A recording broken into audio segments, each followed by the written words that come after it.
is your Filipino radio experience in Las Vegas. PHLV Radio. PHLV Radio.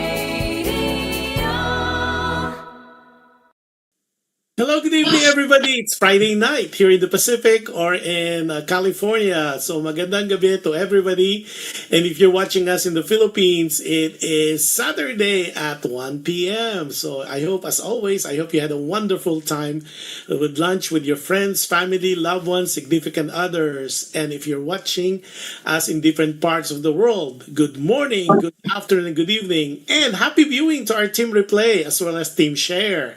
I am really excited tonight because there's a beautiful topic that we're going to be discussing. But before anything else, we are live on PHLB Radio YouTube channel. So if you're not a subscriber yet, what are you waiting for? All you have to do is share, like, and subscribe. And if you want to be notified every time we're on, just click on the notification bell so you won't miss any of our shows. Also, we are live on PHLB Radio Facebook page. As well as if you're using Amazon Fire TV, all you have to do is look for PHLB radio channel. And if you have Alexa equipment, all you have to do is say, Alexa, play PHLB radio. And simultaneously, we are live on different audio podcasts, namely Apple Podcasts, Google Podcasts, iHeartRadio, and Spotify. And if you want to know more about the station and as well as our shows, all you have to do is log on to PHLB Radio website, which is www.phlbradio.com. To my understanding, we are well received in different parts of the world, globally as well as right now we have so much viewership in Doha, Qatar, and in a lot of parts of Middle East. So everybody who's watching, magandang tanghali sa inyong lahat. Good morning, good evening, and so ito na, ang daming nanonood na agad. Aba! So si Ernst Dance is watching us from Manila. So happy viewing sa inyo. And we'll try to do a shout out once I see your name. So before anything else, may mga pahabol tayong mga friends in media who's asking us to do a shout out. So firstly, Gombursa, the number 2 Best Picture at the recently concluded Metro Manila Film Festival, as well as Manila International Film Festival. It's having a showing nationwide in the USA. So those are the places that you could watch it. It is a historical film and it's brought to you by, I believe this is MQuest of TV5 of Manny V. Pangilinan. And this is a very amazing story of the 3 martyred priest of Father Gomez, Burgos, and Zamora, and it'll be shown all across the USA. So please don't miss it. This is one of those films that you will be so proud to be Pinoy, so proud to be Filipinos. It's one of those, and I've seen it at the Manila International Film Festival, and it won Best Actor for Cedric won in the Philippines, and it won Best Cinematography as well as Second Best Picture in the Philippines as well as in the United States. Okay, then there's a good friend of mine as well who's having a concert tomorrow, the 25th. Well, okay, actually on Sunday, the 25th, Irresistibly Me. And that's none other than Hazel Velasco. And this will be her first major concert at the Euphoria in West Covina. So don't miss that. It's at 7 p.m. We've been promoting that. And to my understanding, it is almost sold out. So congratulations to you, Hazel. And hopefully I'll see you on Sunday. Now, there you go. That's our public service announcement portion. Now, this is an exciting time because I know a lot of you are excited when you saw the poster, the promo that we sent out. Everybody was kind of texting me like, what's Little Art? Is it Little Art Foundation? So, ano ba to? Noah's Ark ba to? Things like that. So, I am blessed that we have the founder as well as the executive director of the foundation here with us tonight or today, and we will know more about it. And hopefully, by the time we finish the show, you guys will be enlightened, and of course, you would know how it started, what's the goal, the vision, as well as how you and I can help make this foundation a very successful one. I think, in summary, I like this foundation a lot because it is towards children. As you know, they are the future, they are the hope of the future, and there's so much things that needs to be done for the benefit of the children. And I know you have heard a lot of foundations in the past, but this one is unique, and you will find that out tonight or today.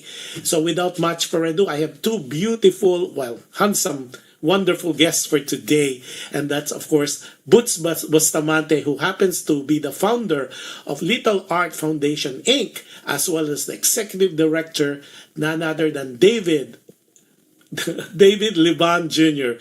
So good day to everybody. Good day to the both of you. Kamusta kayong dalawa? So say hello to everybody. Say your greetings to the world.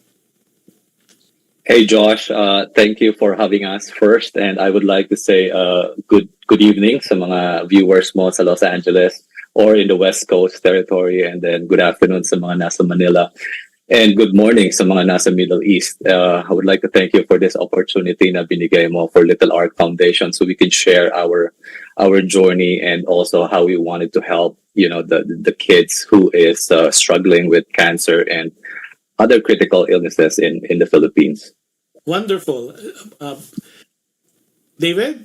And ako naman from Manila, hello to everyone. I'm Dabs Liban. And sa mga Ilonggo speaking, maayong hapon sa tanan. Sa mga Cebuano, maayong kapunan sa inyo mga itson. There you go. So before Thank you for the opportunity.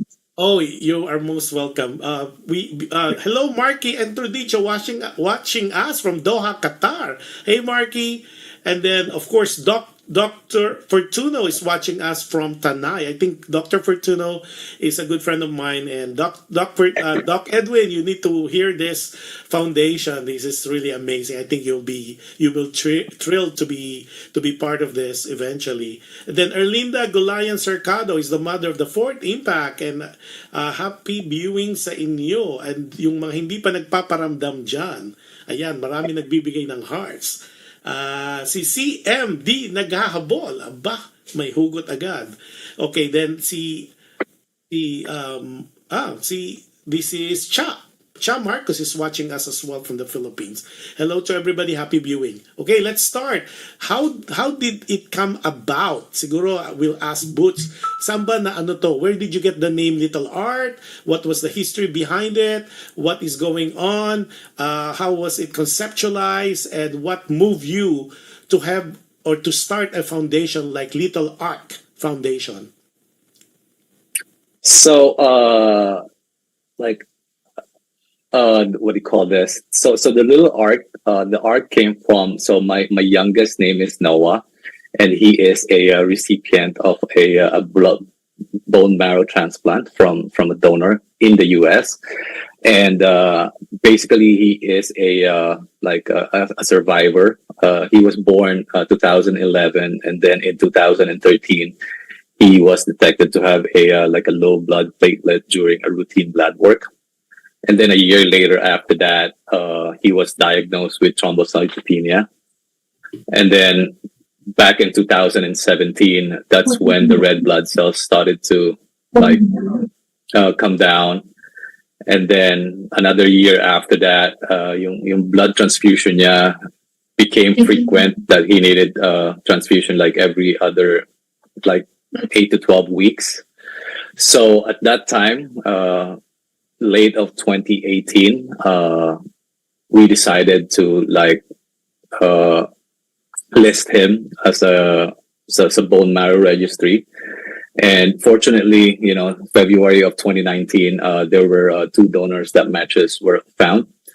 And then in March, we decided to start the procedure, and the bone marrow transplant started in May. So Well, during this process, like I would post some stories on my social media account, and people back home would see it and would reach out, to give their sympathies and support. And at the same time, some kids and families in the Philippines also reach out to ask for help. And that's when I realized na grabe pala yung situation when it comes to like leukemia and other blood disorders sa Pilipinas. Like dito sa US, like we don't even have to worry about yung mga blood transfusion, right? Like you just go to the hospital and you get it, and then you go home. You don't have to like find somebody who needs to volunteer and give you, I think it's in the Philippines, it's one bag in exchange of one bag. So yun palang struggle na sa Pilipinas. And then, so what I did, at that time, I started helping them with, my own way of like giving a little money that I can afford to share with them. And then, siguro after like a year or so, I found out na yung dalawang bata na tinutulungan ko, unfortunately, passed away already and, didn't make it. Like, unfortunately, not everyone can save. And so that was the time when I realized that kung ako lang mag-isa, parang masyadong maliit yung impact. Parang feeling ko like I needed to do something bigger for, to open up opportunity as well to other people to help out. So that's when I decided to put up, the Little Ark Foundation. And when did it start officially? And I know you created it in California, correct? Yeah. So I registered it in California back in, I believe it was May of 2021. Mm-hmm. So since 2021 pa to naka-register sa California, and then I think a couple months later down the road, I also registered it in the Philippines para magiging tie-up sila. So yung mga recipient ng donors will be the kids who have a cancer or critical illnesses in the Philippines. So this will be geared towards children in the Philippines. It's not like in the States or any other countries, right? No. So fortunately in the US, alam naman natin kung gaano kalaking support yung nakukuha natin dito sa with our insurance, with our employer, and yung mga private and government support that we get when we're going through these types of illnesses. Well, in the Philippines, like halos wala talaga. So yun, unfortunately, like some of them, like most of them are not even talking about, yung long-term treatment talaga kasi it's very expensive. Like the bone marrow transplant alone in the Philippines is, from what I research, is like 2.5 million pesos. So that's about, 50,000 USD. Tapos yung income naman dito, average ng income ng majority of the Filipinos are like I think 18,000 right now a month. And I think that's the sad thing about that, because as much as people, the government, limited resources and all that. So I think this is very admirable for you to start a foundation like this. And then what's really the goal? Maybe either you or David can talk about what's the goal of the foundation. So I just wanted to add one more thing, Josh, dun sa like yung goal ko talaga sa Little Ark Foundation is, when me and Noah, and actually my whole family is going through this bone marrow transplant. Mm-hmm. So it was super difficult, and but at the same time, it's like we feel that we have so much support. Like it's yung feeling ba na parang it's really difficult, but at the same time you're surrounded with angels because you get so many help from, like a lot of foundations in the US. Like you don't even have to worry about yung kagaya yung donor lang ng bone marrow ni Noah. He is a 27-year-old anonymous donor that didn't even wanted to introduce himself to us.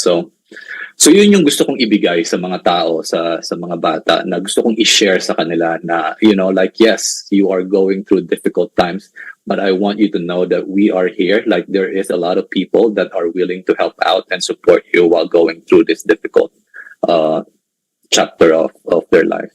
And that's really sad because the kids sometimes they're too young to be able to there's a lot of things that's happening with the kids, and I think not only when people get sick, it's not only the patient that's really affected, but it's sort of the family as well. And then of course the Exactly. foundation will even as we proceed later, we will know that it not only helps the patient, but the foundation is also extending help for the next of kin.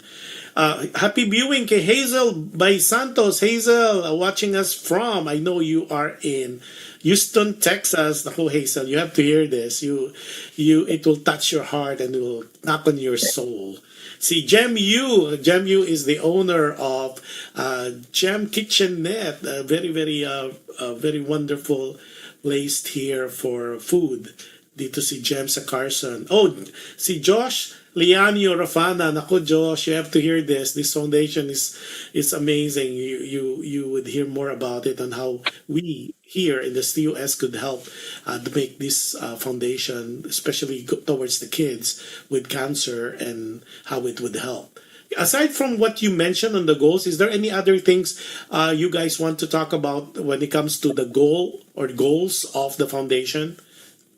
Either you, David, or Butch could talk about it. Okay. Yeah.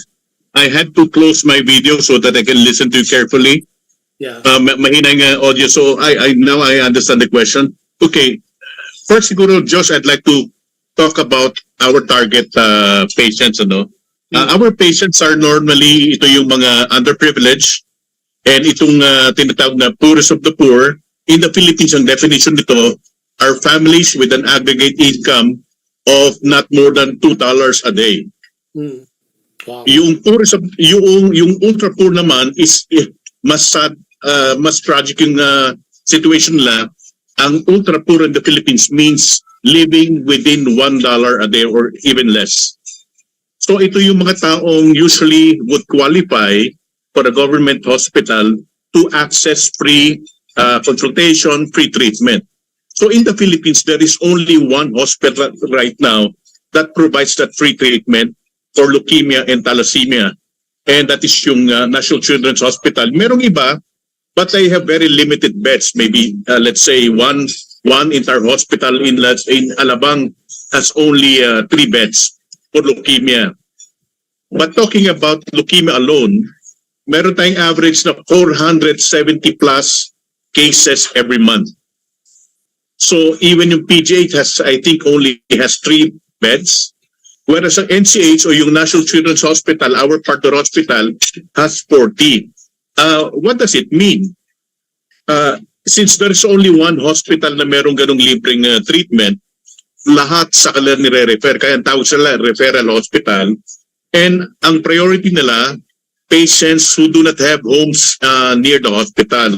Kaya ang ginagawa ngayon ng Little Ark Foundation, we provide temporary housing during the treatment protocols. Leukemia needs at least 8 weeks or 2 months daily chemotherapy. Kaya pag halimbawa, ano gagawin mo pag yung bata o yung family ay from Baguio? They cannot travel every day.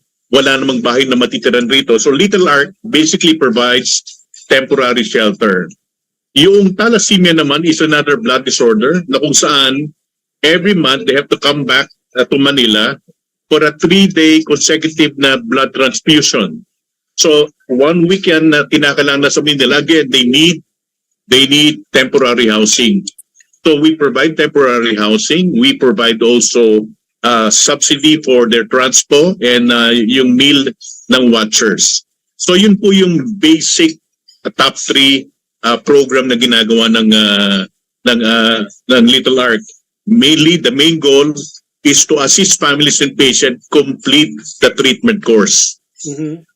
Yan po yung ginagawa natin. Now, can somebody talk about the difference? Kasi we're very familiar with leukemia, but yung thalassemia, it's not a very common word that we hear here in the U.S. So, okay, what's the difference between the two? Maybe that's something that you guys could talk about, because I know it's something to do with blood.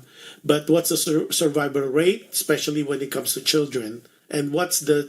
I know you guys are not medical people, but how the treatment goes? Can you walk us through to the process? Okay, yung layman lang yung layman yung leukemia is para in layman's term, nag-misbehave yung kanyang cell and naging and yung cell niya tuloy, yung blood cell niya, they are not able to function yung mga basic functions niya, kaya tuloy nagkakaroon ng problema yung body. Hindi nakakahawa ang leukemia. Okay? And treatment dito, there are 3 phases. Yung induction phase, kung saan ito yung daily na dapat mayroong chemotherapy for 2 months, and this is the most critical. If you're not able to finish this, hindi ka na pwede mag-proceed sa second phase, which is consolidation. Ang third phase naman, basically, monitoring na lang. Kaya, ang sabi ng mga doctors, para mag-survive ang isang pasyente na mayroong leukemia, they have to undergo the induction phase, daily chemotherapy for 2 months. Straight yan. And kaya kung wala kang bahay dito, mahirap talaga. Thalassemia naman is another blood disorder. Na kung saan, pag ang mag-asawa ay parehong carrier ng thalassemia in their bloodstream, ano po sila? Prone sila in producing progeny, mga anak nila, na mayroong thalassemia. Ano ang effect ng thalassemia? Hindi nagproduce ng hemoglobin ang blood, ang body. Pag walang hemoglobin, ito ang nagkikerry ng oxygen all over the body. Kaya pag wala kang oxygen, patay din, ano? And ang ginagawa rito, the only treatment right now is blood transfusion for 3 consecutive days every month. Minsan every 2 weeks for life. Habang buhay itong kinakailangan magkaroon ng blood transfusion every month, 3 days every month. Siguro para may konting context, ang isang sikat na celebrity na merong thalassemia ay si Pete Sampras. In the Philippines, if you have thalassemia, ang average na lifespan is 17. Pero kung merong treatment like what we're doing right now, yung mag-provide ng access because of yung temporary housing, you can live like Pete Sampras way beyond 17 years old. Right. Well, for those who are not familiar with Pete Sampras, he's the very famous tennis player, and he's That's right. That. And then, of course, one of the things that we need to make sure that it's understood by our viewers and our listeners, kasi a lot of times they said pag leukemia, it's like a death sentence. So it's good to know, David, that there's hope. Because remember when we see the movies and teleseries and soap, like, oh, my child or someone in the family has leukemia, the tendency is, he's gonna die or she's gonna die. But at least we know that through some information that we just had, there's a possible remedy or a cure. I mean, it's not like a walk in the park or a breeze, but at least we know that there is a cure. It's just like it's gonna be very costly. That's why a foundation like Little Ark is really commendable. I also just wanted to piggyback dun sa sinabi ni David about yung sa induction phase ng leukemia, yung sa treatment. So for 8 weeks, yun yung kailangan i-chemo yung mga bata. And then how important that is pag na-complete mo yung 8 weeks na yon, yung chance of survival mo is very high, like 75 to 80%. This is based doon sa mga doctors na nakausap namin sa National Children's Hospital. And yung problema ngayon sa NCH is, a lot of the kids, especially the poor family, from the poor family, is nasa outside Metro Manila sila, and they couldn't afford to come to Manila. Tapos some of them are even just natutulog na lang dun sa may lobby ng hospital or dun sa driveway ng hospital, which is really heartbreaking. So yun yung gustong i-provide ng Little Ark, na ilagay sila sa maayos na shelter, and para makapunta sila and magawa nila yung induction phase na yon. for the first 8 weeks. Okay, now, happy viewing first to Larry. Lontok is watching us from Houston, Texas. And then Josephine Castillo is watching us as well. Josephine is a vice president and branch manager of, nako, kailangan ka namin. Yung mga mayayaman na banker from BDO, Banco de Oro in Katipunan. So Josephine, stay tuned because this is something that you could maybe talk, and maybe you and I could talk when I come visit you to your clients, because they really need some help. Because this is really one of those that I adhere to, and especially it talks about kids with leukemia and with cancer. At least this is, saving our youth, saving the future of the land. Especially this is geared towards the Philippines. Now, my other question for you is, there's a question here. It's a phone-in question to me. Are we equipped, meaning Philippines, are they equipped with all this facility to be able to provide the quality of care? Okay, right now, sabi ko nga, there's only one referral hospital for children in the Philippines. That is yung National Children's Hospital. Ano? Mhm. So if you're from Iloilo or from Cebu or from Mindanao or from Ilocos Norte, and if you have thalassemia or leukemia, they will tell you to go to National Children's Hospital in Manila. And they are the only hospital na equipped. In fact, there are only 4 doctors who are capable of doing bone marrow transplant. One of them decided to work in a government hospital in National Children's Hospital. No? So nandun yung equipment, they are capable of giving up to 70 sessions per day chemotherapy. Ang problema lang, walang enough na pasyente. I mean, maraming pasyente, pero hindi lang kaya magstay for that long. Kaya nga sinasabi ni Butch, when you go to that hospital, yung stairs, puno na yan ng mga natutulog. If you have time, I have this one story. The family lives in a fishing community in Samar.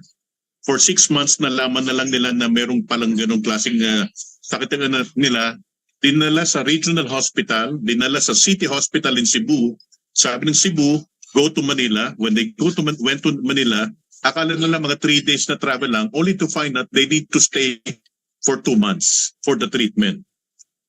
Walang nagawa, bumalik sa Samar. That was 2 months ago. And Little Princess, the name of the child, merong leukemia, is gone. Yeah. Kasi wala lang sa matitirhan. And I think that is the reason yung technical capability, our hospital is capable of doing that. They have all the equipment, capable of up to 70 treatments per day. Kaya lang yung mga pasyente walang matitiran. That is the gap that is Little Ark Foundation is trying to fill in. Yeah. Yung matitiran, very simple, and yet sabi nga ng mga taga, this has been a vision of the hospital since 2016. Sabi nila, this is a pioneering concept na walang na-address. Ang madalas ang ginagawa, they would go to the hospital, magbigay ng feeding for let's say 1 day or even 1 week. Pero feeding yon for 1 day. Pero ang kailangan raw talaga, that one particular gap is a temporary housing para makomplete yung treatment. Mm-hmm. Yeah, well, yung guys. Let me also. Okay, people are sending questions through my personal. That's good. You guys are asking already. How can you guys help, especially people here in the U.S.? We will tackle that as we move along with the show. Definitely will answer all those. Especially there's a question which is I think this was so close to some people's heart. Can the foundation accept money from politicians? We will answer that later today as well. So go ahead, Boots. Sorry, I interrupted you. You're gonna add something. Yeah, I just wanted to put it into context what Dab said about, yung walang mga natitirhan na bata. So in the Philippines, and this data was captured, I think, 2020 pa. So we have an average of 475 cases, new cases monthly in the Philippines for kids with leukemia who are diagnosed with leukemia, right? And the hematology ward dun sa National Children's Hospitals can only accommodate 40 patients. So imagine mo yung rest of 400 plus patients. I'm not saying that all of them needed housing, but a big portion of them will need that, like especially maski na Josh, maski taga Laguna ka like you really have to put yourself in their shoes na for you to, kasi na-experience ko yun na like you're gonna miss work. At least dito sa US meron tayong mga paid time leave, and like usually yung support talaga from our employer is there, but majority ng mga nagtatrabaho sa Pilipinas is mga no work no pay, and when they miss work they miss income, and kaya hindi talaga natutuloy-tuloy yung gamutan, yung induction period na yon. Okay, now let's talk about cost. Kasi syempre now that it's kind of clear on how you guys how the foundation would work and how it would augment or fill in the void. What is the cost? Cost for treatment, cost per benefits, cost for beneficiary. Can Boots or David talk about it? I'll handle that, Josh. Nandito ako actually right across the hospital kasi I had a meeting with some of the doctors, and the entire cost for leukemia ay about 2.5 million, and it's free. Sasagutin niya ng hospital for leukemia patients.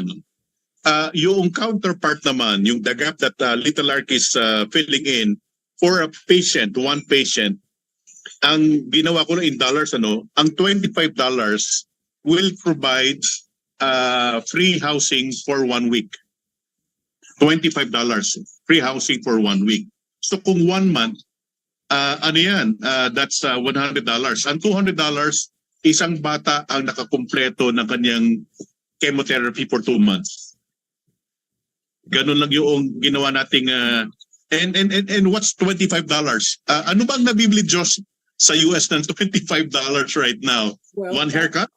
If you're driving to Los Angeles, parking alone is already $32, and that's like Ayun. 12 hours. Yeah, and then if you're into Starbucks, I think most Filipinos abroad will like Starbucks, so that's $5 per cup, and normally you treat your friends, so that's 4 cups of Starbucks.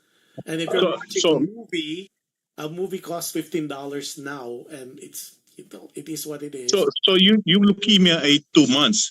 Ang thalassemia, every month they need 1 week of stay near the hospital for the 3-day blood transfusion, kasi meron pang pre-transfusion at saka yung post, meron mga diagnostics So basically 1 week mag-stay yan in Manila for the blood transfusion. So in $25, you are saving 1 month na worth of life ng bata, kasi every month yan dapat maglagay ng dugo.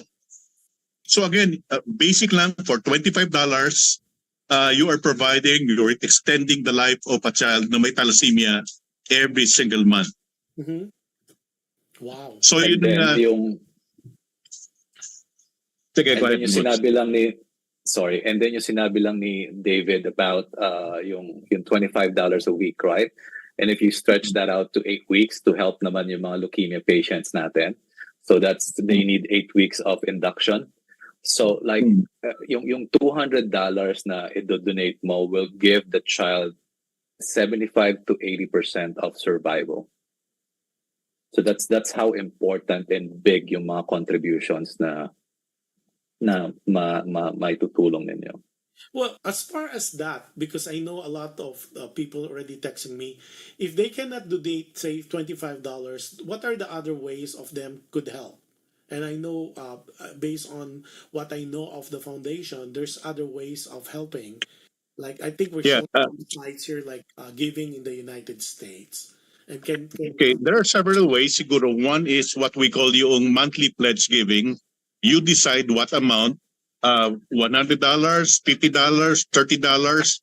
$5. We will accept naman any amount and pagsasama-samahin na lang na we will pull together so that we can help more children. So it's ang tawag dito ay monthly pledge giving. We'll send you a donor's form, fill it up, ilalagay lang kung magkano yung commitment to give every single month. Meron naman yung one-time donation. Meron akong pera and I'll give you this much, one-time donation. Ganun din, we'll send you a form, just tell there na one-time donation. If you are into events at meron kang mga fundraising event, you can also name Little Ark Foundation as the beneficiary ng event na yon. Will enter into parang basic partnership agreement na that Little Ark is a beneficiary of that particular event sponsored by that particular company, and we will use the money to support the programs of Little Ark Foundation. And in all cases, we will provide yung thank you letter at saka cards from the patients at saka annual report para malaman natin kung gaano karaming bata ang ating natulungan in 1 year. And that's really one of the question, David. They're asking the transparency of the donation, because as we all know by now, there's a lot of run of the mill foundation that it goes the foundation to people's pocket. As a fact, one of our listeners already asking that. So this particular foundation is really very transparent. There'll be a report of your donation and where the money is going to. So which is really that is correct. In fact, we are now in the process of undergoing yung disability process at dito ay RLA, registration, licensing, and accreditation. The easiest part is registration. Pinapa-register lang natin ano ba yung programa, sinong tutulungan ng programa, tama ba yung interventions na ginagawa nila. So yun lang ang registration. Ang second part is licensing. Ang gusto nilang malaman, meron ba kayo mga safeguards? May policy ba kayo on transparency? May policy ba kayo on yung child protection policy, yung data privacy? These are mandatory policies na dapat in place bago ka bigyan ng license. Mhm. At pangatlo, pag nakumpleto mo na yung registration and licensing, accreditation. Pag ang ikaw ay nabigyan ng accreditation ng DSWD, ibig sabihin in place lahat, hindi bogus. You are now in the list of DSWD na merong operation na hindi bogus. So maraming ang meron, marami kasi ay may SEC registration lang pero walang RLA. And ang pinakaapat dito in the Philippines, pag ikaw ay meron ng RLA ng DSWD daw, you can now apply for PCNC na kung saan lahat ng donations ay merong tax break for the donor. Oh, good. And that is the highest level of accreditation. And hindi siya pwedeng makuha kaagad within 1 year. It takes time to get that kasi kinakailangan mo nang mag-undergo ka ng long process and evaluation. Okay, let's repeat again yung mga, kasi may nagte-text na sa akin. Okay, giving in the Philippines first. Yo, can we show that slide and let it hang for a while? It's 600 a month. It saves one patient for 1 week, which is awesome. Remember, guys, yung mga nasa Philippines na nakikinig at nanonood, a price of a movie now is like 525, and if you're using the That's right. the Directors Guild at the SM Mobile, Wala ka pang ka-date noon, Josh. Wala ka pang wala ka-date. pang popcorn And wala ka pang popcorn Wala nun. pa. Yeah, so yun ang pinaka-basic, and of course it goes from 600 a month pledge, and it saves a life for 1 week. Tapos pag dinoble mo yan, 1,200, that's 2 weeks, and then so on and so forth. And of course that's really admirable. No mga doon naman sa USA naman, like we mentioned earlier, ang target talaga is $25. Like what we said, that is a cost of 4 Starbucks coffee. Or if you're driving, parking now is like between $30 to $35, and if you're watching a concert, it could even go as high as $40. But imagine that. I mean, with a little donation, you could do. If you don't want to do a monthly, you could always pledge a one-time, big time. And then of course we're gonna talk about also the other scheme that you guys could do as well. And I think let's have maybe David talk about that. If they cannot do monetary, I know there's other ways of doing it in kind. Oh yeah. Salamat for mentioning that. Right now, we also accept gift in kind or GIK. Mhm.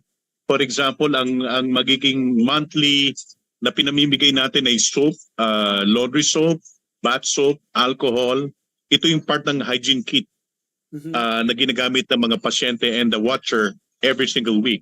We also provide, kailangan rin ng tawag dito yung merienda. We also need pajamas para pag punta nila doon. Kasi karamihan dyan, walang dalang masyado maraming damit. We can also provide that, linens and pillows and pillowcases para bago naman yung gagamitin natin. Alam mo, tinanong ko dati yung social worker ng hospital. Sabi ko, mahirapan ba sila kung i-request natin magdala sila ng mga linens o blanket? Even that is going to be a big problem, sabi ng mga social workers. So, we might as well provide that. Very simple na mga items lang. Pillows, pillowcases, linens, bed sheets. Okay, may question. Alcohol. Would you guys accept now all this coming from the USA, and where should we be sent? Mga boxes of Okay. hopefully, There is always a way we can.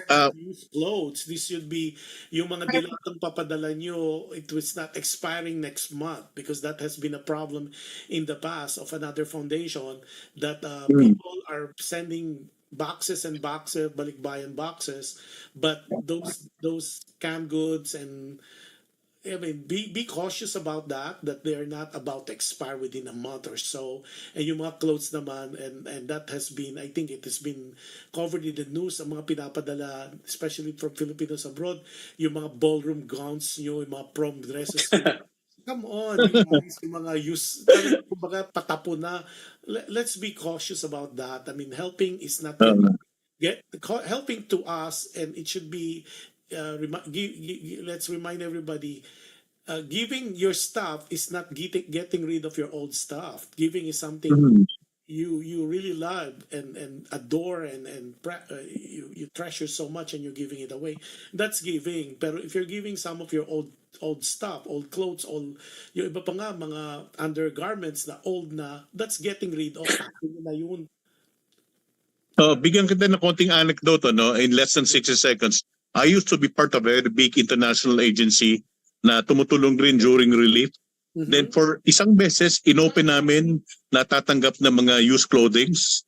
And I tell you, halos 2 basketball court yung napuno ng donation namin. Okay? Kaso, meron kaming more than 200 volunteers, kalahati nun nagkasakit. Yeah. Kasi some of the clothes na binigay ay meron ng mga molds. Yes. Matagal nang nasa boxes na hindi ginagamit. So, magmula noon, naging policy na rin yon, and ini-impose ng DSWD kung magdo-donate hanggat maaari, tong clothes ay brand new.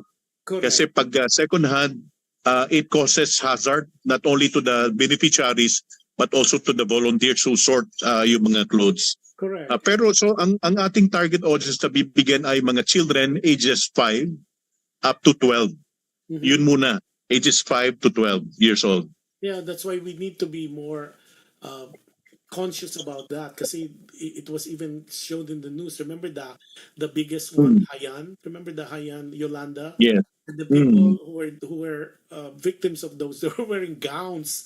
Kasi diba, they're wearing gowns, they're wearing wedding gowns, and these are donations from abroad. So people, come on, let's be cautious about that. And I like the fact that if you can give, to make it easier, mag cash donation na lang kayo, since easier that way. You don't have to worry about that. And the good thing about those, and I'm letting you guys know, majority of the freight forwarders here, they really would allow you to send boxes going to a foundation, and hopefully it's one of the choice one will be Little Ark. And they will send the boxes for free. You don't have to pay the $85, the $90. Wow. Because it's going to a good foundation. So let me know if you have any boxes that you want to be sent. It cannot be sent to your relative to be sent to the foundation. No, it has directly go to the foundation, and we will never check kasi baka nangyari rin yan kasi I was helping some of those during the disaster of anything that's happening in the Philippines. Sinosort talaga like what David was saying. Sometimes matatawa ka kasi the canned goods, you got to remember it takes 30 to 60 days to get it back to the Philippines. And expiration date is already like within a month. So by the time it reaches Manila, it's already expired. Come on, do you guys seriously want to eat to give to your family expired food? Hindi, di ba? So when you donate it from your heart. It's good for your soul. Yeah. So aside from doing sa yung mga in kind, tapos yung small donation, and like what we said, wala namang pinipili, di ba? It could be in peso, it could be in dollar, it could be a one-time thing, or it could be a one-time big time, or like I know we have a lot of people right now watching us, yung mga nagko-concerts dyan, you definitely the foundation Little Art is open for you for them to be one of the beneficiary. Normally it's good for tax write-off for you guys. It's 10%, so you could do that as well. Okay, we're showing that. Okay, talk about the partners organization. Okay. Again, yung blood cancer is not only medical intervention na kailangan, hindi lang chemotherapy. Try to situate yourself if you're from another province, first time mo sa Manila, nakatira ka sa isang bahay na hindi mo kilala, wala kang ginagawa. So that doctor is highly encouraging na magkaroon ng mga psychosocial play therapy or interactions. So every week, if you are, halimbawa, ayaw mong magbigay ng pera but meron kang time, you can volunteer. If you're from Manila, you can do interactive storytelling. Or magdadala ka ng mga comic books o kaya yung mga booklets na pwedeng i-crayon, pwede rin magkaroon ng crayon therapy. So these are activities na address yung psycho, social, mental, and even spiritual. If you are from a church na ang gusto mo lang pumunta ay to pray for the children and the mothers na nagbabantay, pwede rin yun. Kung gusto mo marunong ka mag-magic at magbigay ka ng konting magic sessions among the children, that's also welcome. So we are encouraging volunteers, either individual or groups, civic groups, churches. If you're a corporation at part ng CSR nyo ay merong employee engagement, we welcome employees from different organizations to visit the children of NCH, the partner hospital, and just entertain them with the interactive play sessions. Yun po yung isang ginagawa namin. So aside from giving cash donation or giving gift in kind, we encourage volunteer work and interacting with the children. Okay. Now, aside from that, though, people are asking, okay, who should they contact if they want to give donation? How they are gonna go give this donation? Meron na bang ACH? ACH is like direct debit from their credit card. Is the foundation able to accept credit card? Kasi dito sa Amerika, I think Butch would know that as well. Yung parang yung mga auto debit natin na car para you don't worry about it when you have a credit card. I'm not too familiar yet in the Philippine scenario, but here in the States, for example, if you pledge, say either United Way or any other foundation, they take that money on a monthly basis. Now, is Little Art able to do that as well? Meron na bang way of doing that? Yes, so we are equipped with that. So if you go to our website, there is a button there that you can hit, yung donate button namin, and then you can choose if it's going to be a monthly recurring pledge that you're going to do, a donation. So what happens is, you just enter, and these are all safe kasi meron naman kaming merchant na ginagamit na equipped to handle yung mga privacy and all yung mga datas na kino-collect dun sa once the transaction is happening. So pwede mong i-click doon na recurring to. This is going to be a monthly donation. And then every month you will get a notification because you have to approve that. Like, ayaw namin yung basta lang kinukuha monthly. Kasi ultimately, we really wanted yung mga donors to be, to like, what do you call this, Dabs? Na parang maging engaged sa aming mga programa.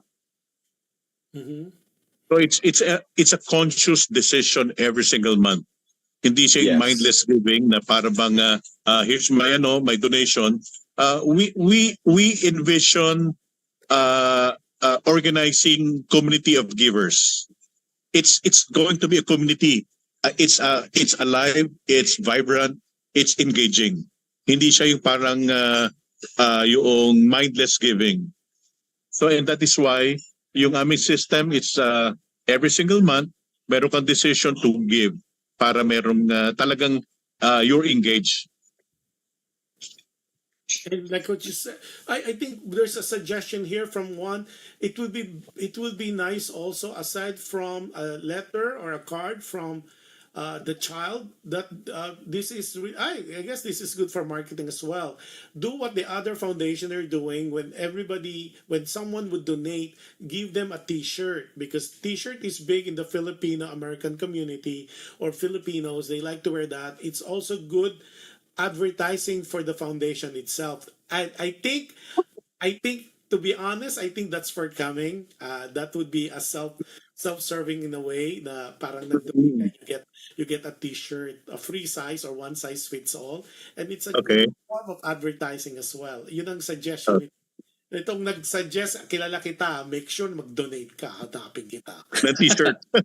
Maraming salamat po for the suggestions. Yeah, kasi sabi niya, like some of the donation they're doing, every donation, new donation, of course, will get a T-shirt and with the name of the foundation.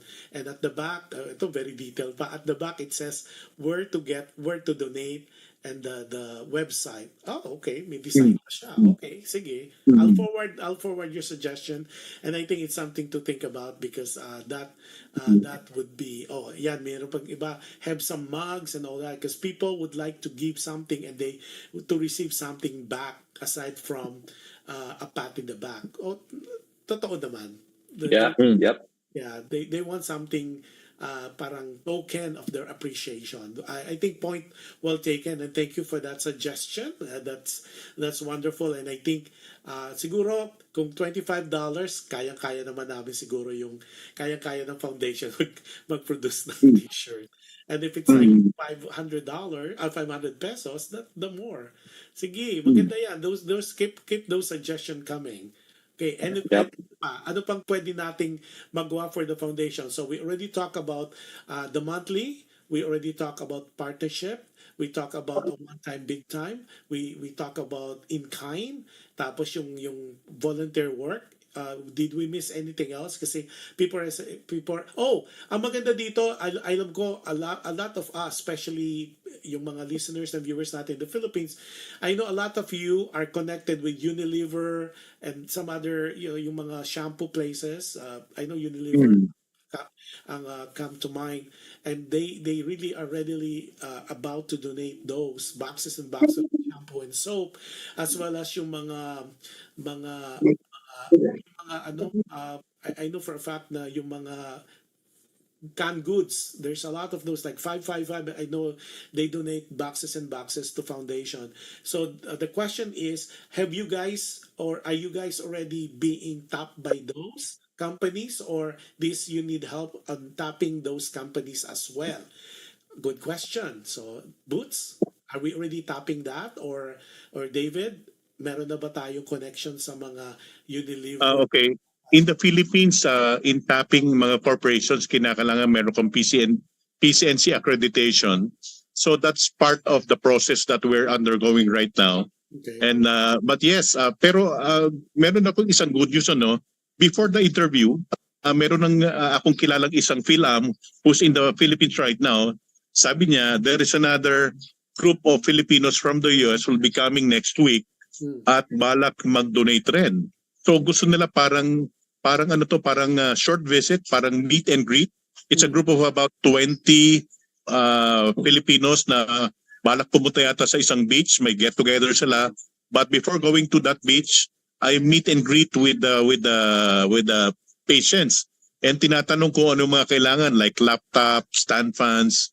So pwede doable siya yung meet and greet. Pero another, I think isang na-miss natin pero very very important, very simple is promotion.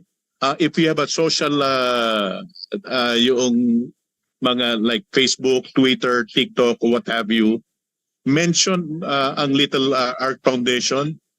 We will design a forwardable parang poster that talks about what Little Ark Foundation is, anong ginagawa namin, ano yung mga pamamaraan ng pagtulong, and then sana matulungan niyo kaming i-promote ito among your friends, among your relatives, among your co-workers. And then sana makilala to so that we can help more children in the future. Correct. And I think what the foundation could do too as a suggestion, remember yung sa mga profile picture ng Facebook, di ba? Yung parang Yeah.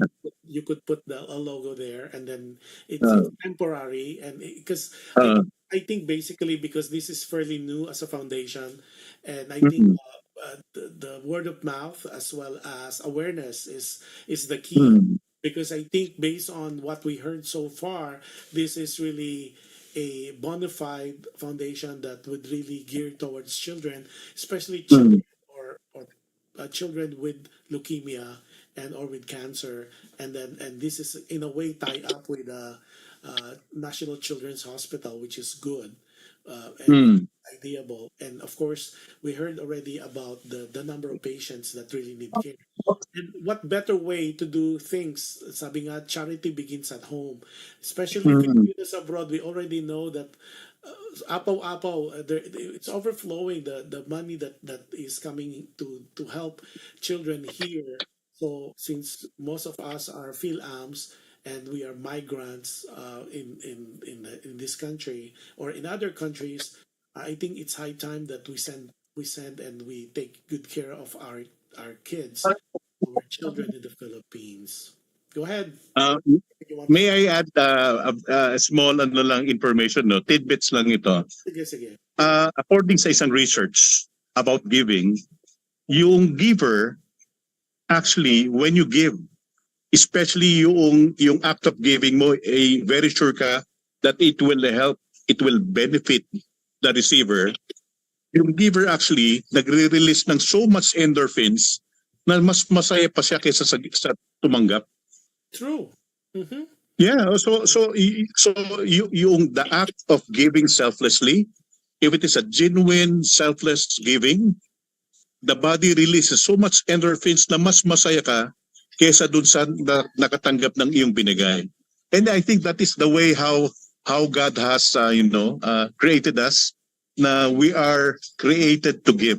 And whenever we give, it affirms na what you're doing is correct.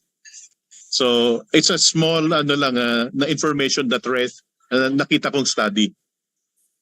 Yeah, Yeah. diba? Amazing things like that. And, diba? Yeah, tapos itong si Erlinda Cercado Gulayan, sabi niya, Gulayan Cercado, yung mother ng Fourth Impact, Sir Josh, pwede tayong mag-benefit concert para makatulong kami sa foundation nila.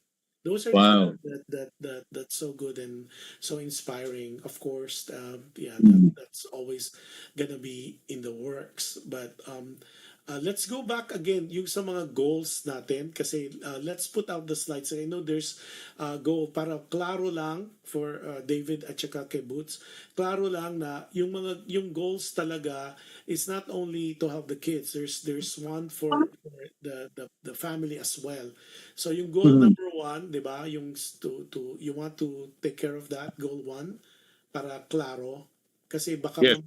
akala lang nila the foundation is providing housing kasi meron nag-text sa akin, housing lang ba kailangan nila? I have an apartment building. No, hindi po gano'n. So, But will definitely help, yung mga apartment building. Yeah, so So, para klaro lang, let's go para clear sa ating listeners, sa ating audience, and especially the viewers. Let's start with goal 1 first, David. Tapos siguro, Okay, for goal 1, ito yung goal that focuses on the patient and the family of the patient, no. And when we talk about long-term treatment, isa lang doon yung housing, yung temporary housing na doon sila titira sa duration ng treatment.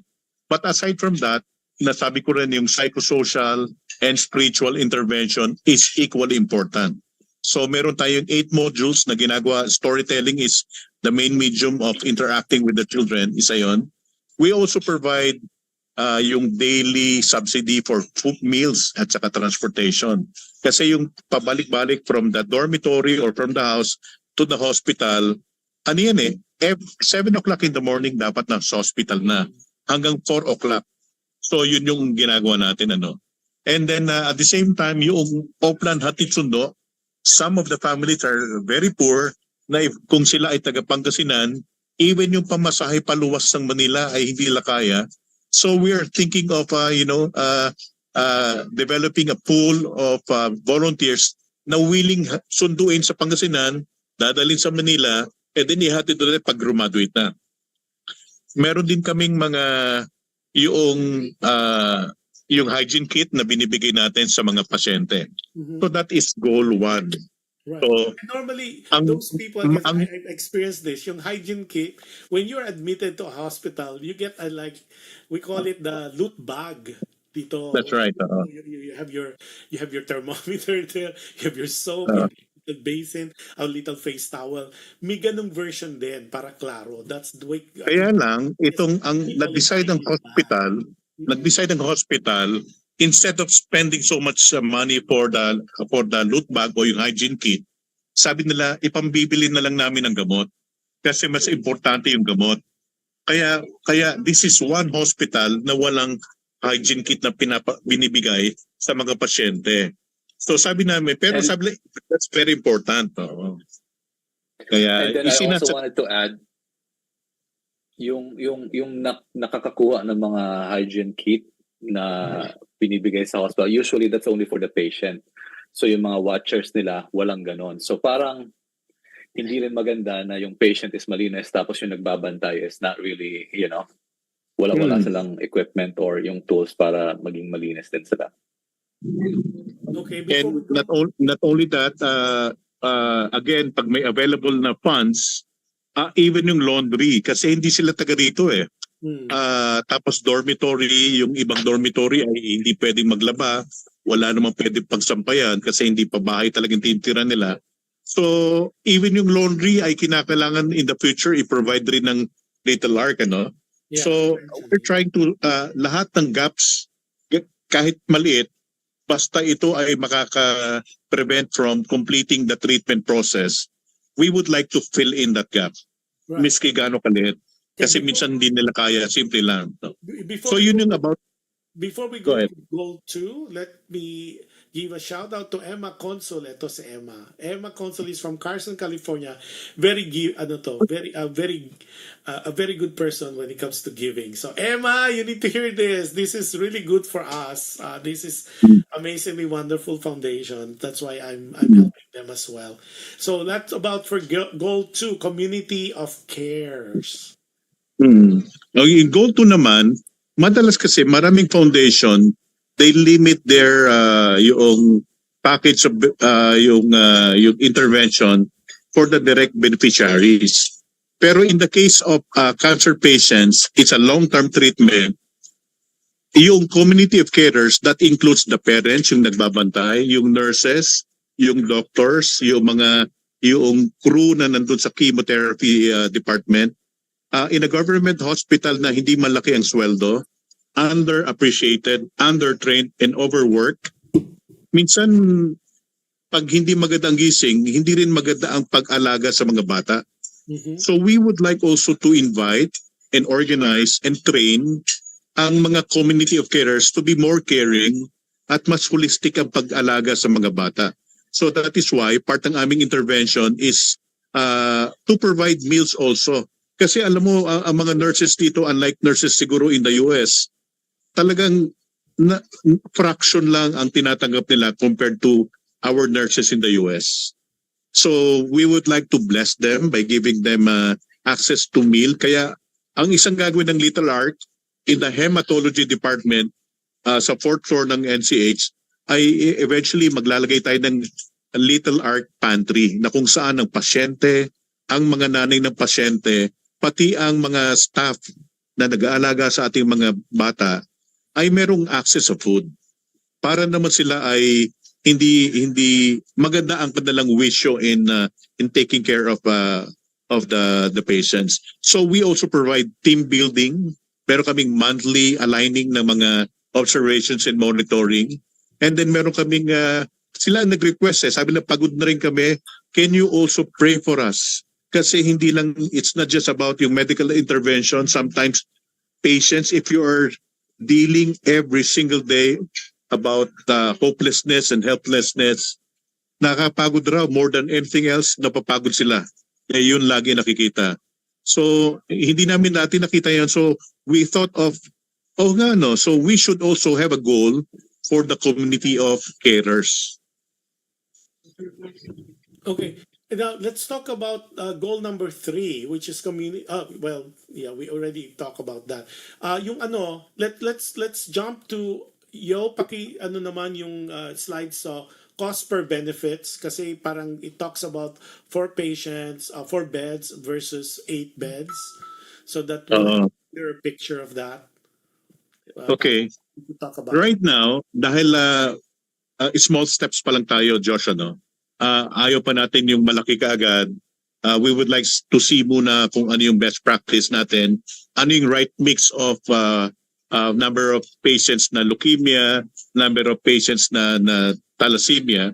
So nakita namin, and also upon the recommendation of the partner hospital, we would like to start with 3 leukemia patients. Mhm. So that means yung tatlong yon ay 2 months ang turnaround. 2 months silang nandun sa ating 3 beds at saka isang thalassemia patient naman every week. So 4 na thalassemia patients every month. So 4 tapos 3. So to cut the story short, in 1 year, we will have a total of 66 patients na natulungan. Lahat sila ay makakatapos ng treatment needed. With that cost, yung aming nakikitang cost for helping 66 patients in 1 year, lumalabas na about $100 ang cost per month per patient. Mhm. Kaya yung $25 is para good for 1 week. Pero pagka dumami na ang ating mga pasyente na tinutulungan, halimbawa yung isa sa mga listeners mo ay baka meron palang bahay malapit sa New Manila, it's walking distance from the hospital, liliit yung ating admin cost at lalaki yung ating program cost, yung cost of helping. Sa ngayon kasi medyo binabalansin namin, ang ating target ay sana umabot ng 10% lang or even less ang ating admin, so that all the donations will go to helping children in the different targets natin, the children, the mothers, the doctors, and mga nurses. Okay. So ngayon po ay parang about $100 ang cost per child per month. Can you put that 4 beds again? Kasi may nagtatanong, it says parang $50 lang yata, 1,000 something, 1,200. I don't have the slides here. Can you put it? Mga 50, kasi remember, kung dyan manggagaling yung pera, meron pang cost of money transfer. Mhm. Kaya dito pa, meron pa rin bank fees. Kaya ang aming computation, mga in peso, 1,200 per child per month. Mhm. So, or $25 naman, per week yun, or $25. Ang $25 mo will help 1 child for 1 week. Good, yeah. Tapos, so right now, because this is a brand new foundation, so the goal is to start with 4 beds. Am I correct? Beds lang muna. Tapos susunod niyan, of course, depending on the influx of Ang donation. ang aming projection kasi mahirap kasi magpadalos-dalos. Hindi, we would like to go for the long haul. Hindi ito yung mag-start ka and then mawawala ka agad. So for the long haul, ang long-term plan, darating panahon, we will adopt the entire hematology ward, 40 beds. And aside from that, yung hindi ma-accommodate ng hematology ward na 40 beds, we will also maintain a house. Hindi na dormitory lang, a house na kung saan we'll have maybe 3 or 4 rooms that can accommodate each room mga 2 patients or 3 patients. So ganun karami. Kung ganun na ang ating status of operation, we're seeing mga close to 700 patients a year. So definitely it will bring down the cost per child. In fact, yung aming pencil pushing na ginawa, it will become about $10 lang a month or 500 pesos a month. So if you, kasi lilit na yung admin cost mo kasi nahahatak pataas ng pababa ng ng dami ng beneficiaries per year. Okay. Well, there's some questions here. One, how soon they can start donating? That's first. Secondly, what's the policy or procedure and how to do it? Should they go online? So maybe you guys could answer that. Butch, would you like to answer yung how to donate dyan sa US? Yeah, so if the fund is coming from the US, you can just go to our website. It is ready to receive donation. Again, you just have to hit that donate button. And I encourage all the viewers to go to our website para malaman ninyo yung history ng Little Ark, para maging may What's the paliwanag din website? maayon. Can you give us the website again, please? It's www.littlearkfoundation.org. Okay. So yeah, makikita niyo yung anak ko dyan, si Noah, and you will see my family there too. And ito yung donate page natin where you can choose one time or a monthly. You can also choose if you wanted to donate in peso or in dollars.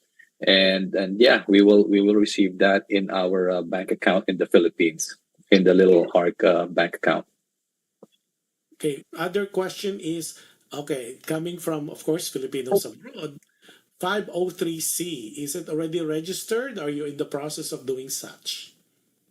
So I took a look. Siguro nung na-register ko yung foundation 3 years ago, right? That's one of my goal to achieve that kasi napakalaking tulong yan sa mga corporations na gustong mag-donate to our company para maging tax exempt. Nagkaroon lang siya ng linaw and nagkaroon uli siya ng parang urgency na maayos uli nung minute ko si Josh last December. Kasi siya talaga yung nagpo-push sa akin niya, like, come on, Butch, come on, ayusin na natin to para, para maging open sa lahat yung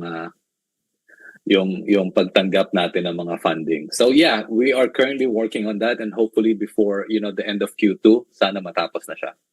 Okay. Good to know. Now, other question, other than that, any other way they could help? We already tackle different variation. Now, if they're donating goods, like what they said in kind, who should it be addressed to? Nasa website na rin ba yun? So that one, we are not... siguro reach out muna to you or to myself or sa website namin, and then we will let them know kung paano i-handle yon. Kasi right now, I'm not really 100% sure kung paano namin ipa-process yon coming from the States.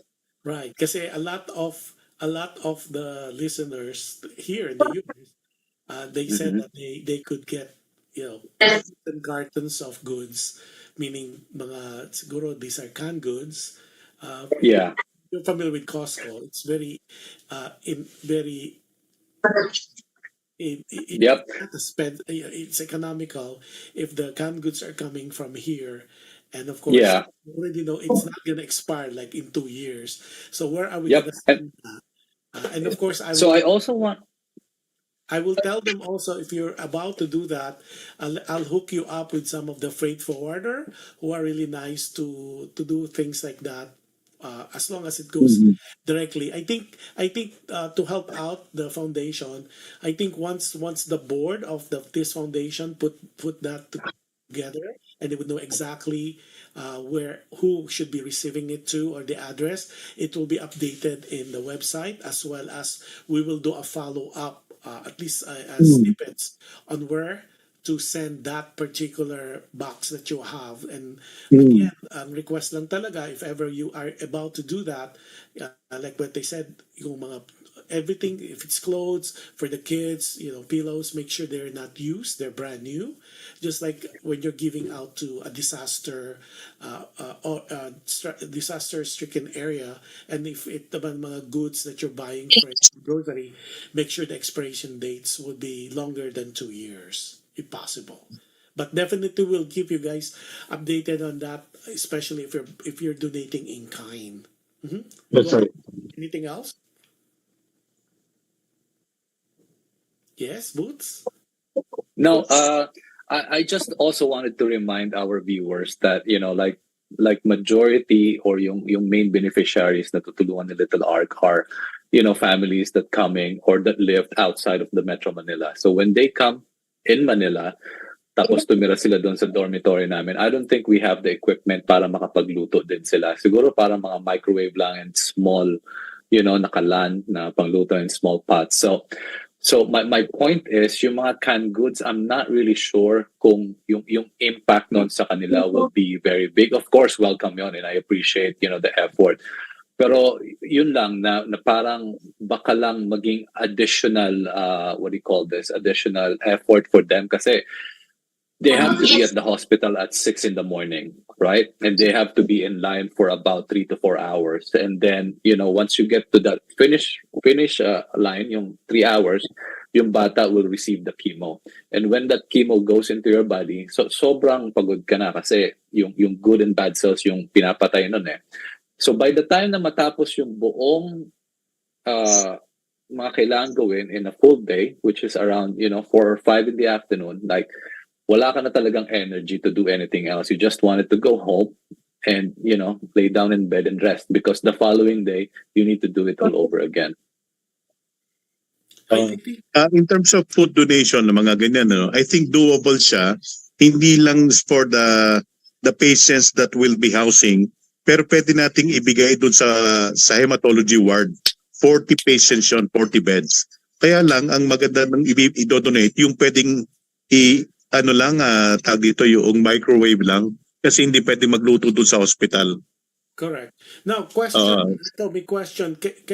Is it available in the website that the in kind that we could give, or that could be required to be given? So is that on the website already, which is www.littleark.org? Meron na bang list of in kind, like pillows, brand new pillows, mga ganun, parang itemized? I think that's a good idea. We will be updating the website very soon to include that, para talagang mas alam ng mga tao, number one, what are the priority items, Correct. number two, yung quantity, number three, yung process, para at least alam rin nila yung process na pagdadaanan in sending GIKs. Right. And I think the reason why they're asking, naman here, especially, Butch, that, especially for holidays, and there's always sale almost every week. Yeah. Towels and all that. It's way inexpensive compared buying it, say, in the Philippines. And 100%. So that's why they're asking if it's in kind. Is there a list of kinds of in kind that we could ideally give? So I guess it's better that if we have that list, and I think I'll go with you, David, that if you have a priority list, like for example, blanket, and of course, do a caveat that says brand new and what size, things like that to help people who would be able to donate in kind, because that's easier for them to do so. Especially now that they said, the freight forwarder will be free. Again, those freight forwarder that I know personally would only allow if it's going to directly to a foundation, not to your friends or family. Para klaro, okay, then the station, okay, Ito pa, meron na, pinadala sa station, sa PHLV station. There's a question via the application, meaning the PHLV radio. Can we donate time or volunteer in your local operations and how? Yeah, one very clear way to donate time. Some of the watchers, yung mga nanay, minsan torn sila with so many priorities. Halimbawa, nagbabantay dito sa Manila, pero meron ding isang anak na may sakit. Babalik, kinakalang bumalik. Sometimes we need volunteer watchers for, let's say, 1 day, 2 days, para makauwi lang yung mga magulang at babalik ulit. So isa yon, ano. Number 2, again, yung storytelling.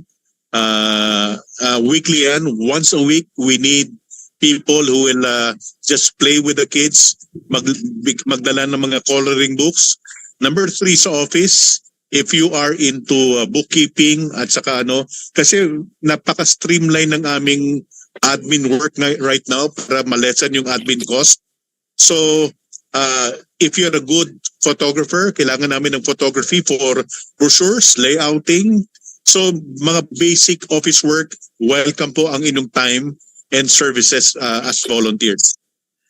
So basically, what David was saying is everybody's welcome to donate any of your talent, your time. I think, David, what's the best way? Like, who should they contact? Should they just go to the website? Dito sa Metro Manila, ang best talaga is if they can contact me na lang through my phone or yung aking messenger. Okay, we're showing now the part of the website on screen, but ay pinapakita ng station. But are you willing to give your phone? So which the best? Yung mga magvo-volunteer.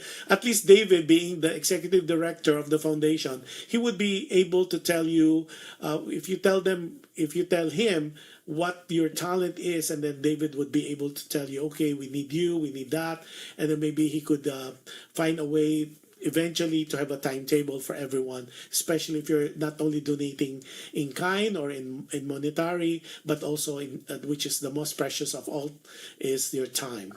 Alam mo, Josh, yung question about am I willing to give my number, way back when I was still working with another international agency, World Vision, sabihin ko na, Yes. I headed the fundraising group of World Vision in the Philippines way back in 2003, and naka-broadcast ang number ko at least 3 times a week in several radio stations, no?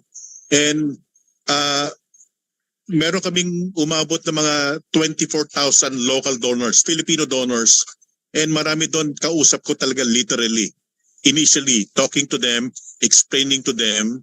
Kaya I believe in yung talagang direct engagement kesa yung parang robot lang magpapadala. So I have the time. I have the time to do that.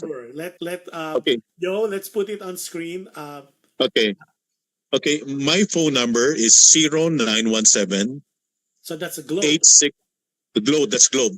0917 866 2045.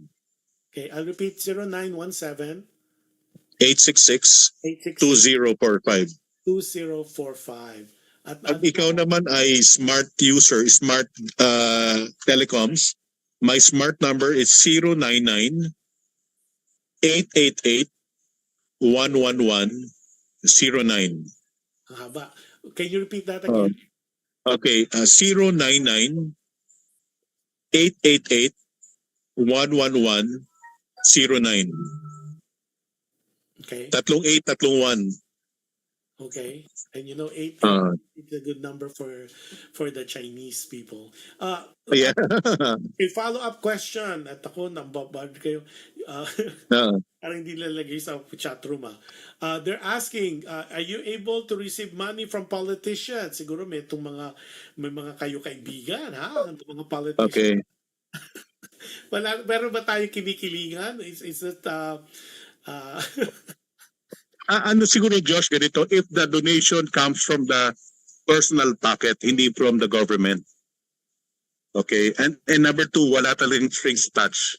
Marami naman akong naging donor na politician, hindi pinapa-announce. Wala siyang walang tawag dito, walang banner. Ang nagiging problema kasi pag may banner, that will mata-turn off naman yung iba. Yeah. So kung talagang yung politician as a human being, a decent human being, ay gustong tumulong, I think sino ba naman ang Little Ark na to accept. Basta merong clear understanding na hindi magagamit yung foundation for other purposes. Good, kasi normally politician yung campaign. Oo. Yeah. So parang ganun. If we are writing checks from the States, so who should it be payable to? Boots? So it will be payable to no. Oh, you're asking me. I thought it's going to be payable to me. No, it's going to be payable for Little Ark Foundation Incorporated in here in the Philippines. Sa Banco de Oro, meron tayong account number na siguro i-share later with the viewers, or I'm also gonna put that in. I think it's in one of the slides too, right, David? Yeah. Latter part. Yep. So yeah, we can share that with the viewers later. Yeah, and if you are writing some checks already, we're more than willing to LBC to them if necessary. So para makapag-collecta tayo and stuff like that. And there's a lot of activities we could do. Oh, follow-up question naman. Are you open to partner with Rotary clubs? Oh, sure. Oo. Marami yan. In fact, ako, partner ko ang Rotary Club during the pandemic in building quarantine facilities all over Metro Manila. I think we built close to 75 quarantine facilities. Mostly Rotary Club ang nag-donate niyan. So, yeah. In a previous work naman. Yeah, we have, okay, sino ba to? Okay, pumasok. Si Alexander Francisco is watching from Quezon City. And then Catherine Cruz is the wife of the former Consul General of Los Angeles and now Secretary of DFA. Naku, Catherine. If you missed this show, I think I suggest for you to do a replay. This is something that you and I could talk about when you come back from your trip to Las Vegas, when you come back to LA. This is something that dear and close to our hearts because these children of the world, especially children of the Philippines, that really need help. And I think this is timely and necessary. And they said, especially for yung mga Catholics natin dyan and Christian, you cannot outgive the giver. And when you're blessed, it is required that you bless others as well. So the blessing will continue to flow at hindi siya maudlot. So anything else, guys, before we end? Any other things? I think we already talked about how it started, and of course, it started with the son. There's a question for Boots. How's Noah now? Is he on remission? Yeah, so we just went to CHLA last December, and he finally graduated dun sa kanilang hematology clinic. So he is now 4.5 years post-transplant, and he's doing really good. So come, I believe, around May or June, we just need to go dun naman sa Children's Hospital of Philadelphia sa East Coast kasi dun ginawa yung transplant niya. And hopefully, yung result will be the same as yung CHLA. So yeah, thank you for asking.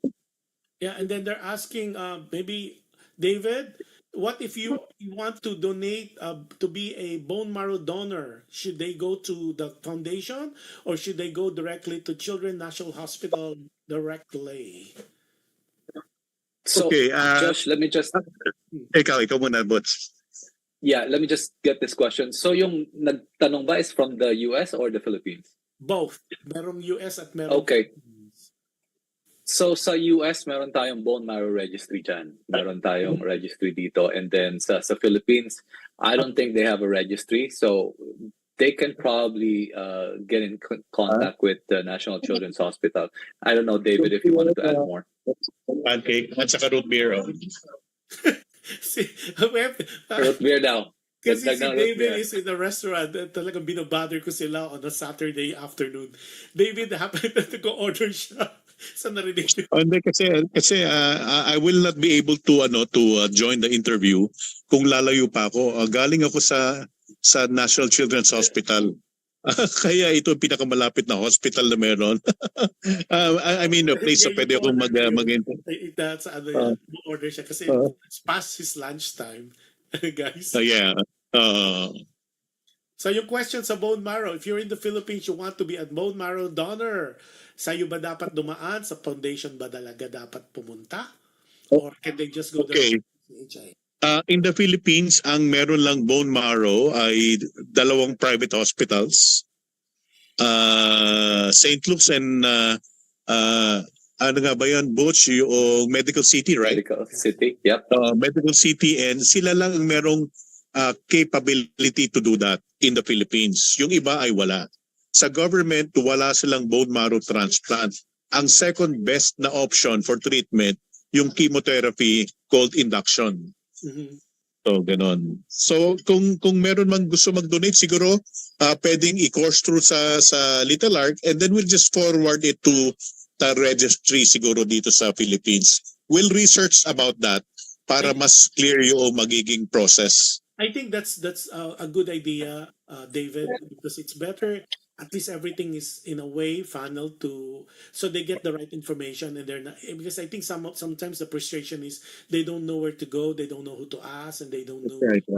You know, and they're being directed to so many places, and they get to the point wherein they get not only dissatisfied, they get frustrated and flustered. So I think it's best that any question you have, donating or any other question, you could either check the website, which is www.littleark.org, or David already gave us the number, and we'll post that as well. Right after the show, so at least you guys could any other question, being he's the executive director of the foundation, you could always throw any question to him. As far as we already covered how it started, and technically it started with Noah, and then from Noah, then of course the Boots got this idea and saw the hardship that the kids, the Filipino children, are having, especially the poorest of the poor. So this foundation came about. And then, of course, we tackled some of the goals, why the foundation is doing such, and of course, being David, being part of being the executive director. So there's a lot to be done, and of course, it's a work in progress. So there might be some questions. Well, the foundation might not have any answers, but definitely there we need help. The foundation needs help, and the good thing about it is, again, it's geared toward children with cancer, especially leukemia, and I can even say that other word, thalassemia. Thalassemia. Yeah, that. So it's a blood disorder.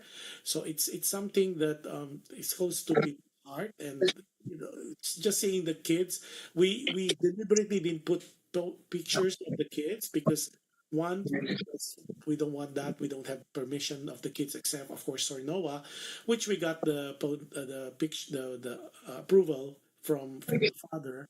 But the other kids that I have pictures, I am not in liberty to show that. But if you go to their website, you'll see some of those kids and some of the pictures. Talagang you have to have a heart of stone para hindi ka imagine mo, like what David was saying and Butch was saying, if they're from the provinces and far-flung areas, and they have to pay for their transportation, and they have to be at that hospital at early as 7 to be in line, and it does not even guarantee that they're going to get the treatment.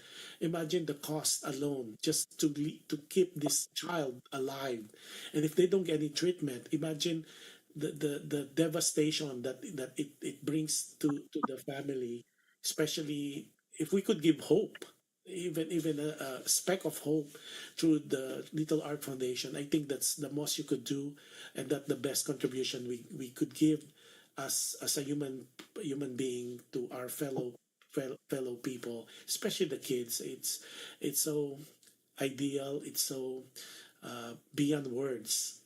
What a way to make a difference in people's lives. Sabi nga, if we cannot solve the problems of the world, I think I always tell you guys in our show, we could start within ourselves. We could be that candle that could be passed on from one another, and it could be duplicated, and by who knows, in God's perfect time, uh, diseases like this can be cured, and it will never happen again. But for the time being, Little Art Foundation is here to kind of augment that void, and that thing that is a missed, or that is missed in the whole process of the cure, and making everybody into that place wherein everybody will be happy, and it's a win-win situation for everybody. And with that, Boots, being the founder of the Little Art Foundation, any message that you could give to our viewers, to our audience, and definitely to people who will be sharing this broadcast, as well as our team replay, who will be watching the replay of this, especially knowing more about Little Art Foundation? Yeah, so first, Josh, like I just wanted to like sincerely thank you and the show for having us here. You know, like you've been always supportive to the foundation. I mean, to the viewers, like all the programs that we're doing right now with Little Art, yun po yung experience namin in NOAA. And ultimately, like I just wanted to share it with the Filipino people, yung mga kids po na go through with the same challenges, yung cancer po.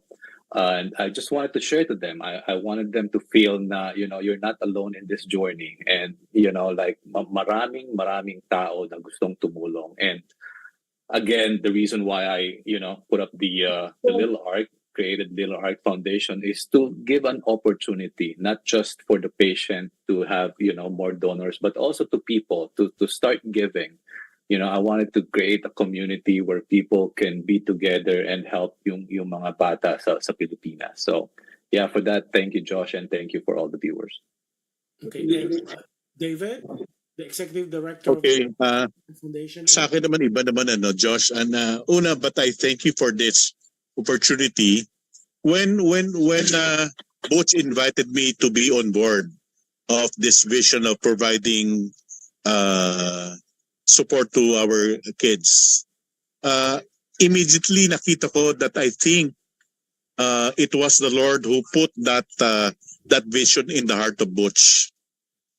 And it is so wonderful for a Filipino. Alam mo naman, Filipino, we are very religious. For a Filipino, it is very important that whatever you're doing, this is anchored on the belief that God is the starter of the vision. Kasi pag siya nag-umpisa, He will provide the right people, the right opportunities, the supporters, the resources needed to make this effort successful. And when Butch approached me, nakita ko yun sa kanyang, the way he talked about the vision, the way he talked about yung experience niya with NOAA in the US, and yung heart niya for helping the Filipino kids. And that is something very important to me. Matagal na akong retired since 2017.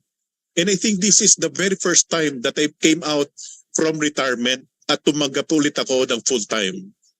Kasi this is beyond being noble. This is something na talagang I think ay very Christian. And to me, this is but a simple obedience in being a Christian. Ay dapat maging we are our neighbor's carer. So salamat for the opportunity, for being part ng iyong network. For the listeners, very thoughtful, at saka ang gaganda ng ideas ng mga listeners and viewers mo, Josh. And and salamat for this again, for this wonderful time of talking and listening to suggestions. Well, but at the end of the day, maraming salamat also to the both of you for spending some time on a beautiful Saturday in the Philippines, or especially you, David, who's there. It's dito sa States kasi gabi na. Pero for keeping us abreast with what's happening with the foundation. Now, may tanong, somebody, and I check it also, sabi niya, who are the people behind Little Art Foundation aside from the two of you? Nako, wala raw pa sa website. And again, the website is just brand new. There's already a set of board of directors, and they are really credible people. I happen to know most of them, or I met them in a board meeting, and I think that the Little Art Foundation um, organization or Inc. would have a updated and then it will remind their saying, Boots, ikaw nga magpaliwanag. I know malalabas yata yung mga pictures at saka mga credentials ng mga tao na to. Yeah, and I'm really proud of these people, like nung nag-iisip ako like who would, kasi ang dami mo kailangan i-consider right? Like kailangan very credible yung mga tao, and at the same time not just yung credibility but yung values nila and yung motivation nila to help, na naniniwala sila sa mga programs and mga layunin ng Little Ark. So yeah, some of them are in the finance industry. One of them is like corporate communications and nasa media, and yung isa is also part of the church. So very credible, and we will have this information sa aming website in the next couple of weeks. Yeah, so just watch out. Ako si Emma, ito sabi sa iyo, big giver ko to eh. Emma Consul from Carson, California, sabi niya, yes, happy to help always. Nako, asahan ko yan, Emma. Pwede na mag-write my check so I could bring it back to them next week para maganda. Sige, Emma. Emma is a very humble, older, mature person here in Carson, California. Always able to help. She's very, very a happy giver, and that I have to say about her. Parang ito yung babaeng lady na very inspiring, very humble. Sabi ko nga, yung humility niya stem from the fact that she's a good person with a good heart and a good soul. And it shows innately from the outside and inside. So Emma, maraming salamat. It's inspiring that you are always willing to help, and I like what I said. I would not guess the Little Art Foundation if this is not worth the time. So I even Thank you. kind of change the schedule because I think this is high time for Little Art Foundation Inc. to be known, to be introduced to the world, because the world needs to know a foundation like this, because we know all the other foundation, the World Vision and all that, and of course there's some other foundation we heard that they went into trouble. It becomes its foundation to the pockets of the founders, but that Boots, I know him for quite some time. He works at the one station back in the Philippines when I met him a long time ago, and I know the inspiration that made him pushed and inspired him to build this foundation, and that alone is already a credibility for me, and I know he has a good heart, and I will vouch for him anytime. And I want to tell you, if I know anything that would happen to the foundation, I will report that to you as well. That's why I like what David was saying, the executive director earlier, that there will be an annual report, so you would know where this money of your donations coming, and everything will be accounted for, and there will be transparency, and I will echo what David was saying. We really appreciate the suggestion you have done, all those, because those will help to really gain and to have attraction, especially on the givers, not only in the Philippines but in the world as well. So, any other last word, guys, before I end the show? Maybe after a couple of months or so, or maybe 2 quarters, we can start planning to do a tour in the US for fundraising dinners. Yeah, that would be ideal, but definitely I will be back in Manila soon, and this definitely will be one of the topics. I'll be talking to some influential people there, and I think we have the right decks that I could show to people, and good luck to us, and good luck to Little Art Foundation. And this is so cool if you think about it. Noah's Ark, and because it's Noah and the little ark, and what did the Yeah. ark of uh, the little art of Noah from the Bible, diba, he provided shelter to start anew, to start fresh. You know diba, the symbolism alone nakaka Mm. goosebumps kasi diba art, Mm. that's where you put all the different species that were invited to to populate the new world. And this is tapos little art because Noah being little, because this is geared for the kids. Diba? Think of that. That alone should inspire the givers, that inspire our viewers, that inspire everyone else to understand what this foundation is about. And if you want to know more about the foundation, feel free. And of course, we'll be updating that as well. As you heard from the founder and from the executive director, it is Foundation.org. www.littleart.org. There Okay. you go. Yep. Si Rosana Miller Barrera. Naku, Rosana, na-miss ka. Na-miss mo. This is something you need to... Rosana is the singing dentist from Laguna. I think Calamba. And now she is based in Doha, Qatar. She is a dental instructor there and a singer as well. Rosana, this is one project that you and I would need to talk about. Sabi niya, oh, and she's watching with Katrina Poblete Salom. They're based in Doha, Qatar. And Katrina happens to be the mom of this very lovely lady based now, that's Ayana, based in UK. And I could talk to Ayana about that because we could have a Ayana, because Ayana does a lot of work for the theater in UK, and she has her theater company. Sabi ni Leia, uy, Vitalicio. Hi, Leia. Happy viewing to you. Say, yes, the name of the foundation alone is so inspiring and meaningful. Thank you for saying that. It is so true. Little Art Foundation. You can. I can't wait. I can't wait to have a shirt with the logo on that on the side. And then maybe we could do some merch, and I think Boots and I could work on that. That would be symbolism. And Leia, a point well taken, and I understand precisely, and I agree with you 100%. Way up, two thumbs up for this foundation. And if there's nothing else, maraming salamat for your time, and to our viewers, to our subscribers. I can thank you enough for hanging in there, and I know you're sharing a lot of our shows, and I know it's reaching bigger and wider audience for doing that. So maraming salamat, and I will see you tomorrow. There's another show for Dear Kuya Josh this time tomorrow. It's at 10 p.m. here in the Pacific, and it's going to be 2 p.m. in the Philippines, and wherever you are, depending on your time zone and your location. We're everywhere in different platforms, in different social media corridors.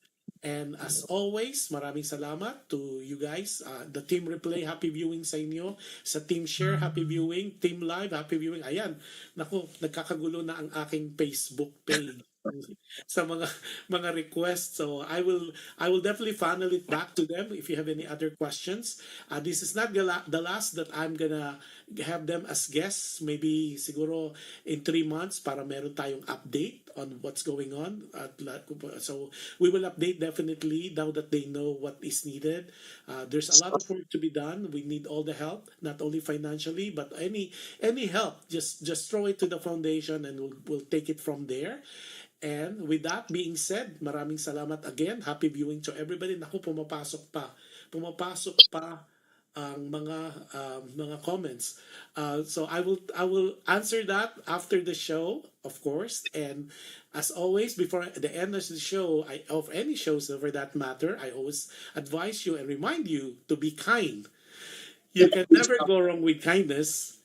And any act of kindness, any act of kindness you do to people or you do to this foundation, it is guaranteed by the good Lord that it will come back to you in so many ways, in different times, in different situations, and in different people. And with that, God bless us all. Happy viewing to everybody. Enjoy what is ever left of the week. If you're watching us from different parts of the world. You take care. Hopefully I see you in my next show tomorrow. We have a brand new letter from our from one of our listeners. Medyo controversial yung kanyang letter, and it will be exciting to know about your opinion about that and your advices as well as your comments. But that's for tomorrow's show. For now, sign up muna si Kuya Josh for now, and I will come back to you next week. And if I cannot see you tomorrow on my other show, you have a wonderful week. You have a pleasant week and a safe week. So with that, magandang hapon, magandang umaga, at magandang gabi. Bless us all. God bless us all. Bye, everybody.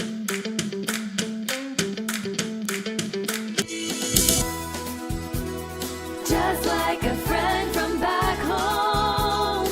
This is your Filipino radio experience in Las Vegas. PHLV Radio.